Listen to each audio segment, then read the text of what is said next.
Hi everybody, Eric Gleason, Cocotelli Guitar Works, and welcome to my shop, and welcome to my first YouTube video. So today I want to get right to the point and show you how to adjust the truss rod. And there's a couple reasons I want to do this. Number one is it's an easy job. Number two, it's the key to a good setup. And number three, there's a ton of misinformation about it out on the internet and among the guitar playing community.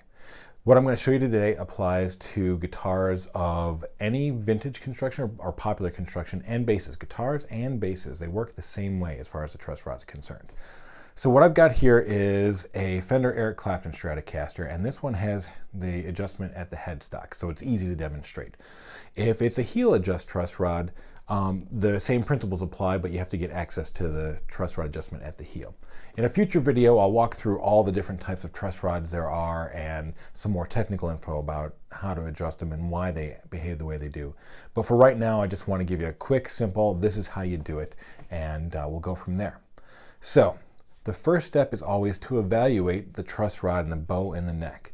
So in a normal playing neck, we're looking for just a little bit of forward bow, and that's the neck curves forward like this, okay? Or that's concave bow. So think of as you're holding the guitar, the neck bows forward. That's forward bow, and that's what we're looking for, but we only want a tiny little bit, okay? So we need to evaluate how much of an adjustment we need to make or how much relief there is.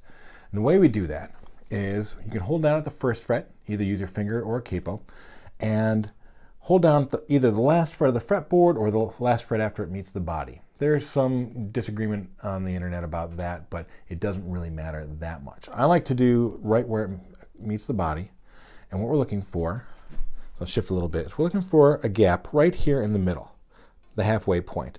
It doesn't have to be exactly at the 8th fret. That's typically the halfway point, but whatever is the midpoint there. What we're doing is we're using the string as a straight edge, so that tight string will stay perfectly straight, and that will tell us how much bow we have. And we don't want very much. We want Fender factory specs and Gibson factory specs actually say 10/1000ths of an inch, which I think is actually too much. You don't need to measure it, just eyeball it. You'll get a sense of what looks right and what doesn't. If your neck feels a little springy, like you feel like you're pressing down the strings and they're springing back a little bit, probably you have too much relief. Okay? You don't want any backwards bow. So if you do this trick, you test right there, and the fret or the string lays on the frets all the way up and down the neck, that means it's bowed backward or it's convex, and that we don't want. So then you're going to loosen it. Right now we're in a concave condition, and so we need to tighten the truss rod. So I'm going to grab my truss rod wrench. I'll talk about all these in a minute. For a Fender, you need a 1/8 inch truss rod wrench, at least for the American ones. The Mexican ones are 3/16. Okay, so you need a long one too. I don't know if you can notice, but the arm on this is extra long, and this is a professional tool from Stuart McDonald. You don't have to buy these. It made sense for me to buy it. The one that comes with the guitar is just fine too, but you will notice that arm is longer. The standard one will not fit.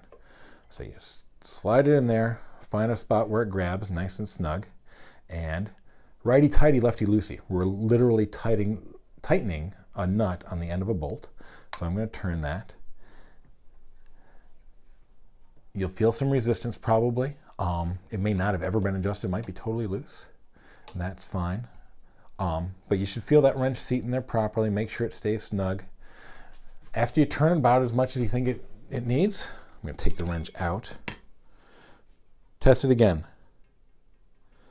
This is pretty close, but I want a little less relief. I want the neck a little straighter. I'm going to tighten it a little more. There's big discussions out there that say things like only turn it a quarter of a turn at a time and let it settle. It's totally bogus. Turn it as much as it needs it. If you go too far, back it off a little bit. Now it is true that it will settle a little over time, and how much time that takes depends on the guitar and the wood and the strings and a lot of things. Generally, if it only needs a minor adjustment, I just set it where I think it's going to be and let it go. If it's a really big adjustment, like sometimes you find a neck with a truss rod that's never been adjusted, it'll be bowed way up, the gap here will be huge. Then I'll adjust it to about where I think it needs to be, and I'll let it sit overnight. And the next day I'll evaluate and readjust it again. Okay, that's all there is to it. So this one is now exactly where I want it. that has brought the action down quite a bit, and I can tell already it feels much more comfortable to play. Now this is an awkward position here at the bench. But, let's talk about the tools for a second. So if it's a headstock adjustment, you're going to need either an Allen wrench, if it's a Fender or 1/8 inch, or if it's a Gibson or a Taylor or a Guild or some of the others, you're going to need the right size wrench for the nut that's up here. Usually they're under a cover plate. If it's an imported guitar, they're almost always a 4mm.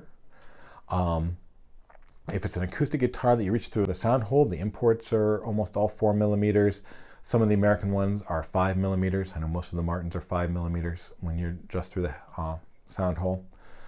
And what I just showed you applies for almost every production guitar. So those are the guitars that have, you know, a single action truss rod or the vintage style truss rod. Those are on pretty much every production guitar.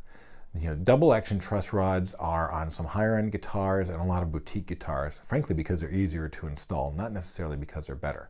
And honestly, a double action truss rod is not necessary in most guitars. All right, so back to the tools. Now, one of the things with the Fenders you got to be careful of is that Allen key in there, that Allen nut in there, is only a 1/8 of an inch, and that's pretty small, and these have a tendency to strip out, particularly if you don't use the right wrench or you let it slip or something like that. Also, the ball end wrenches like this have a little ball on it. I don't know if you can see that in the camera. Maybe if I get a little closer there, you can see the ball on the end of the wrench. Those are actually really bad. They're good because it allows you to put the wrench in at an angle and still turn it, but that ball has a tendency to strip out those small Allen nuts. If that does happen, not all hope is lost. There is a tool you can get from Stuart McDonald, or you can make it yourself, depending on how handy you are. So this one has a tapered tip on it. So it's a little bit less than 1/8 of an inch at the tip and a little bit more than 1/8 of an inch at the back. And you just basically cram this in there until it gets to the right depth and you get a good grip. You can't do this forever because it will strip out again, but you can probably use this for a long time, depending on how much you adjust the truss rod. And if necessary, this walnut plug can be taken out, the nut can be removed and replaced, and then a new plug put in. It's a couple hours worth of work, maybe, but you know, it certainly will save a guitar. Okay. Now, if you have a heel adjust for your truss rod on a vintage style Fender, you have a choice either to take the neck off the guitar or to take the pick guard off. I tend to take the neck off. I think it's a little easier. And you generally want a tool that's like this. You know, I don't know if you can see this, but it's got an angled flat head and a square flat head.